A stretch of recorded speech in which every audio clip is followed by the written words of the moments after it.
भैया बहन, पिछली कक्षा में आप लोगों ने राष्ट्रपति के निर्वाचन के लिए क्या क्या योग्यताएं चाहिए इसके बारे में पढ़ा था।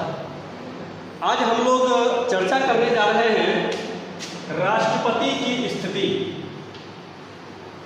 एवं शक्तियां। राष्ट्रपति की स्थिति एवं शक्तियां, इसकी चर्चा करने जा रहे हैं। तो देखना है कि राष्ट्रपति को भारत में प्रथम नागरिक माना गया है और कार्यपालिका, सैन्य शक्ति, कूटनीतिक शक्ति, विधायी शक्ति, वित्तीय शक्ति, न्यायिक शक्ति, आपातकालीन शक्ति, अनेकानेक प्रकार की शक्तियां राष्ट्रपति में निहित है। इन शक्तियों की चर्चा हम लोग क्रमशः करने जा रहे हैं। सबसे पहले चर्चा है कार्यपालिका शक्ति की। कार्यपालिका शक्ति बताया गया है कि राष्ट्रपति केंद्र सरकार के प्रमुख माने जाते हैं, अर्थात राष्ट्रपति संवैधानिक रूप से कार्यपालिका के सर्व प्रमुख हैं और उनके विभिन्न दायित्वों का पालन प्रधानमंत्री अपने मंत्रिपरिषद की सहायता से पूर्ण करते हैं। लेकिन यह माना जाता है कि वो सारे कार्य राष्ट्रपति के द्वारा ही किए गए हैं, इसलिए ये कहा जा सकता है कि राष्ट्रपति केंद्र सरकार के संवैधानिक प्रमुख हैं। अब कार्यपालिका शक्ति के अंतर्गत दूसरे अधिकार की चर्चा कर रहे हैं। दूसरा बिंदु है मंत्रिपरिषद के गठन में भूमिका। आमतौर पर हमें यह जानकारी है कि मंत्रिपरिषद के गठन में प्रधानमंत्री की भूमिका होती है। प्रधानमंत्री अपने जैसे मनपसंद सांसदों को विभिन्न प्रकार के विभागों को बांटते हैं, विभिन्न प्रकार के यह विभागों को उन्हें देते हैं, लेकिन अंतिम स्वीकृति जो होती है वह राष्ट्रपति के द्वारा होती है। अर्थात कौन व्यक्ति, कौन सांसद रक्षा मंत्री बनेगा, कौन सांसद वित्त मंत्री बनेगा, कौन सांसद शिक्षा मंत्री बनेगा और कौन सांसद कौन सा मंत्री बनेगा, इस पर अंतिम स्वीकृति, अंतिम यह अनुमति जो है वह राष्ट्रपति का ही होता है। इसलिए हम लोग यह कह सकते हैं कि कार्यपालिका शक्ति के अंतर्गत मंत्रिपरिषद के गठन में राष्ट्रपति की बहुत ही अहम भूमिका होती है। कार्यपालिका शक्ति के ही अंतर्गत हम लोग तीसरे बिंदु की चर्चा करेंगे। यह बिंदु है राज्य के उच्चाधिकारियों की नियुक्ति में भूमिका। देश के जो राजदूत होते हैं, जो अन्य देशों में अपने देश का प्रतिनिधित्व करते हैं, देश की ओर से वह प्रवक्ता का काम करते हैं, उनकी नियुक्ति करने का अधिकार जो है वह राष्ट्रपति को ही है। तो उच्च अधिकारियों की नियुक्ति में राष्ट्रपति की भूमिका काफी अहम मानी जाती है और कार्यपालिका शक्ति के अंतर्गत ही चौथे अधिकार की चर्चा अगर करें तो केंद्र शासित प्रदेश के भी वह प्रमुख माने जाते हैं। केंद्र शासित प्रदेश का प्रशासन राष्ट्रपति अपने ही हाथ में रखते हैं, उनके ही द्वारा प्रशासन संभाला जाता है, सारी व्यवस्थाएं देखी जाती है। तो इन चार बिंदुओं की चर्चा हम लोगों ने की है। नंबर 1 केंद्र सरकार का प्रमुख, नंबर 2 मंत्रिपरिषद के गठन में भूमिका, नंबर 3 राज्य के उच्चाधिकारियों की नियुक्ति में भूमिका और नंबर 4 केंद्र शासित क्षेत्रों का प्रशासन। तो इन चार अधिकारों को पढ़ करके ये स्पष्ट होता है कि राष्ट्रपति की कार्यपालिका शक्तियां जो हैं वह काफी महत्वपूर्ण है। अब हम लोग दूसरे शक्ति की चर्चा करने जा रहे हैं। ये दूसरी शक्ति है सैन्य शक्ति। सैन्य शक्ति अर्थात सेना के शासन प्रशासन, सैन्य व्यवस्था से संबंधित। तो भैया बहन, इस बात की जानकारी लें कि राष्ट्रपति तीनों सेनाओं के प्रमुख होते हैं। प्रमुख के नाते, चाहे वह वायुसेना हो, थल सेना हो, जल सेना हो, सभी सेनाओं के सर्वोच्च कमांडर होते हैं। किसी अन्य देश के साथ कोई युद्ध करनी हो, युद्ध की समाप्ति करनी हो, तो यह राष्ट्रपति की स्वीकृति के बगैर संभव नहीं है। अर्थात सैन्य मामलों में राष्ट्रपति एक अहम भूमिका निभाता है, बहुत ही प्रमुख शक्ति इसकी मानी गई है। इसके बाद तीसरी शक्ति की चर्चा हम लोग कर रहे हैं। तीसरी शक्ति है कूटनीतिक शक्तियां, डिप्लोमेसी से संबंधित बात, कूटनीति। आज आपको यह जानकारी है कि पूरे विश्व में आज विश्व का स्वरूप जो है वह वैश्विक हो चुका है। हर देश एक दूसरे के साथ कनेक्टेड हो चुका है, एक दूसरे के साथ जुड़ा हुआ है, एक दूसरे से वो हट करके नहीं रह सकता है। तो ऐसी स्थिति में एक देश का दूसरे देश के साथ आर्थिक संबंध, राजनयिक संबंध, सैन्य संबंध, व्यापारिक संबंध, विभिन्न प्रकार के संबंधों की बात होती है। तो इन सारे शक्तियों को राष्ट्रपति में निहित किया गया है, राष्ट्रपति में निहित किया गया है, और इस प्रकार से राष्ट्रपति कूटनीतिक शक्तियों के मामले में भी सर्वप्रमुख माना गया है। चौथी चर्चा हम लोग करने जा रहे हैं, ये है विधायी शक्तियाँ। बहुत ही अहम यह शक्ति मानी गई है, बहुत ही महत्वपूर्ण शक्ति मानी गई है। विधायी शक्तियों की जब चर्चा करेंगे तो ऐसा महसूस होगा कि राष्ट्रपति अपने आप में, जैसे उनको कहते हैं प्रथम नागरिक, वास्तव में वह प्रथम नागरिक के रूप में विधायी क्षेत्र में अपनी भूमिका निभाते हैं। विधायी शक्तियों में सबसे पहले चर्चा है अधिवेशन का आमंत्रण। लोकसभा और राज्यसभा दोनों सभाओं के संयुक्त अधिवेशन को यह आमंत्रित करते हैं, सत्रावसान करने का काम करते हैं, संयुक्त अधिवेशन को संबोधित कर सकते हैं। और इसके साथ साथ अगर मनोनयन की चर्चा करते हैं तो राष्ट्रपति लोकसभा और राज्यसभा दोनों में मनोनयन का भी अधिकार रखते हैं।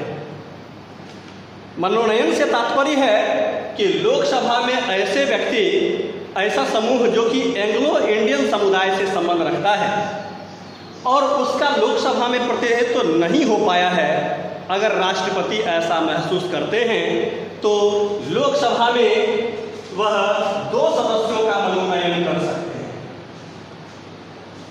और अगर राज्यसभा की बात करेंगे तो राज्यसभा में एंग्लो इंडियन समुदाय से संबंधित बात नहीं है।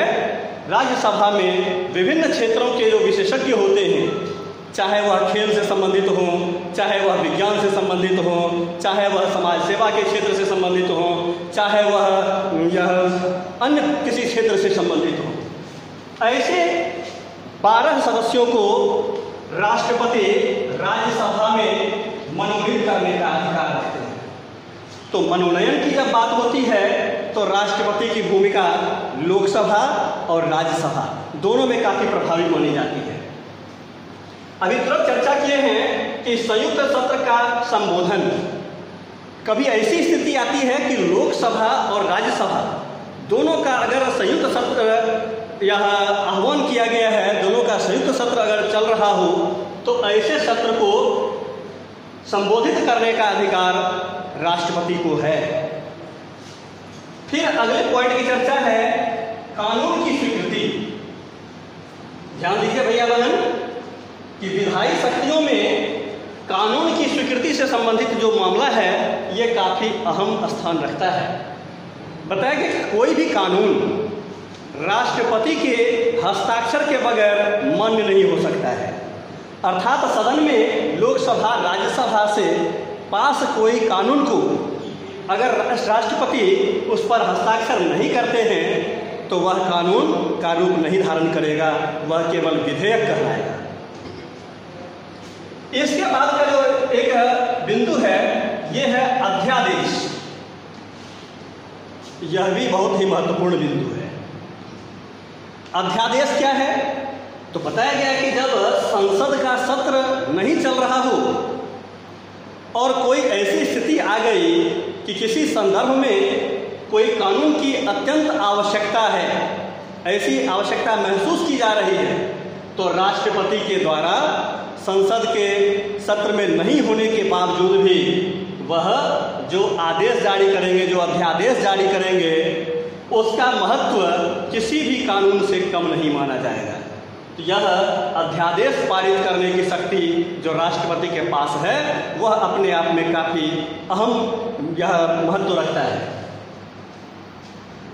पांचवें बिंदु की चर्चा हम लोग करने जा रहे हैं, यह है वित्तीय शक्तियां, फाइनेंशियल पावर से संबंधित बात। क्या है वित्तीय शक्तियां राष्ट्रपति की? तो बताया गया है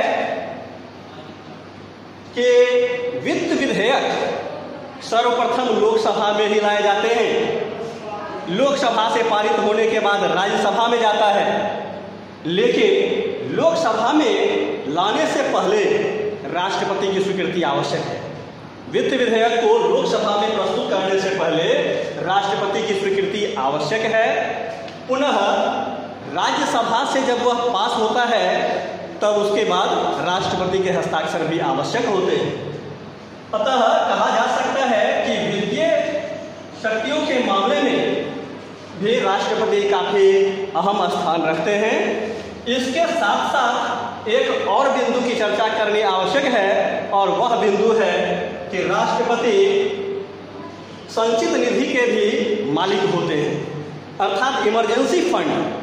कभी अगर ऐसी स्थिति हो गई, कोई देश में आपातकाल की नौबत आ गई, कोई बाढ़ भूकंप की स्थिति है, कोई प्राकृतिक आपदा है, कोई और प्रकार का संकट है, कोई युद्ध की स्थिति है, तो ऐसी स्थिति में ये सभी लोगों को ये जानकारी है कि संसद की अनुमति के बगैर एक भी पैसा खर्च नहीं किया जा सकता है। लेकिन राष्ट्रपति चूंकि इमरजेंसी फंड के मालिक होते हैं, उनके निर्देश पर आपातकालीन फंड से पैसे निकाले जा सकते हैं, तत्काल उसकी पूर्ति की जा सकती है। तो यह अधिकार भी बहुत ही महत्वपूर्ण स्थान रखता है। छठा बिंदु है न्यायिक शक्तियां, जुडिशियल पावर।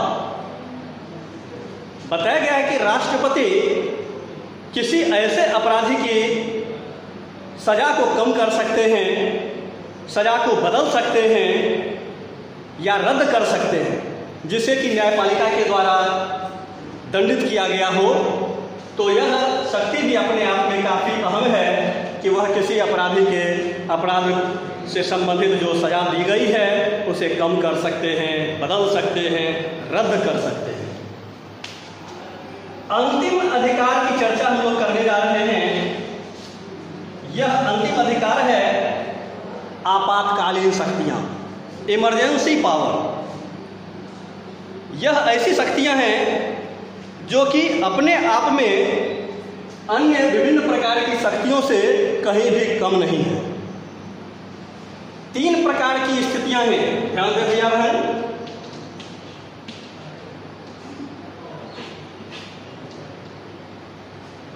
तीन प्रकार की ऐसी स्थितियां हैं जिसमें कि राष्ट्रपति अपने आपातकालीन अधिकारों का प्रयोग कर सकते हैं। तो ये ऐसे कौन कौन से अधिकार हैं, ऐसे कौन कौन सी परिस्थितियां हैं जिसकी चर्चा कर रहे हैं। तो सबसे पहले अनुच्छेद 352 की चर्चा है। आर्टिकल 352 के नाम से भी इसको आप जानते हैं, समझते हैं। तो धारा 352 या फिर अनुच्छेद 352 या फिर आर्टिकल 352, इस आर्टिकल के तहत राष्ट्रपति को ये अधिकार है कि अगर देश के किसी खास भाग में या संपूर्ण भाग में किसी बाह्य आक्रमण या गृह युद्ध की संभावना बनती हो, तो ऐसी स्थिति में राष्ट्रपति देश के किसी खास हिस्से में या फिर संपूर्ण देश में आपातकाल की घोषणा कर सकते हैं। आपको ये जानकारी होनी चाहिए कि इस प्रकार के आपातकाल 1971 में, 1962 में लगाए जा चुके हैं। जब भारत पर 1962 में चीन ने आक्रमण किया था, 1971 में पाकिस्तान ने आक्रमण किया था, तो ऐसी स्थिति में आर्टिकल 352 यानी धारा 352 का प्रयोग किया गया था। दूसरा आर्टिकल है 356 धारा 356। तो धारा 356 जो है यह राज्यों के संवैधानिक तंत्र के विफल होने से संबंधित है। अगर राष्ट्रपति को किसी स्रोत से यह जानकारी प्राप्त हो जाए कि संबंधित राज्य का प्रशासन संविधान के अनुकूल नहीं चल रहा है, तो ऐसी स्थिति में राष्ट्रपति उस राज्य के शासन प्रशासन को अपने हाथ में ले सकते हैं, अर्थात उस राज्य में राष्ट्रपति शासन लागू हो जाएगा। इस प्रकार की स्थिति बिहार में अनेकों बार, उत्तर प्रदेश में अनेकों बार, बहुत सारे ऐसे राज्य हैं जिसमें कि अनेकों बार इस प्रकार के यह शक्तियों का प्रयोग राष्ट्रपति के द्वारा किया जा चुका है।